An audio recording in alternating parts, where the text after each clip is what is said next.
Hi, I'm Steve Bowman, the developer of the That Man Is You program. And this week, we celebrate one of my favorite feasts, the Feast of St. Joachim and Anne.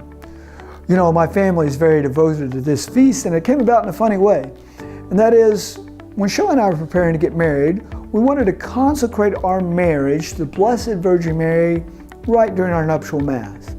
Nonetheless, the church we're getting married in did not have a statue of Our Lady in the sanctuary. So Shelley and I asked permission of the pastor to have a statue of Our Lady so that we could consecrate our marriage to her right during the midst of our wedding.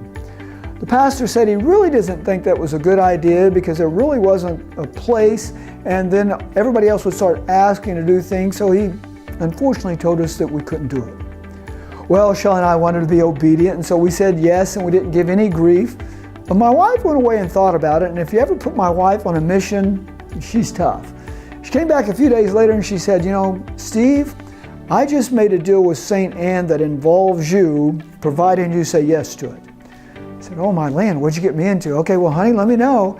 And so she said, well, I started thinking to myself, who would want the Blessed Virgin Mary to be at our wedding? I thought her mother, of course her mother would. And so I said, St. Anne, if you can get a statue of the Blessed Virgin Mary into our wedding so that Steve and I can consecrate our marriage to her, we'll name our first daughter after you. I thought, okay, well, I never thought of the name Anne for my daughter, but I'll go for it.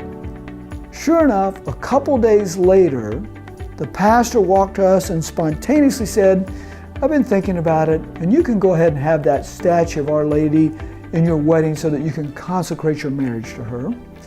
Happy to let you know we had this statue. We consecrated our marriage to Our Lady, and then when we conceived a child, the first child was a little girl, and her name is Anne Marie, named after St. Anne and named after her daughter Mary. You know, remember, you've got powerful intercessors in heaven. If you won't forget them, they won't forget you. God loves you. Pass it on.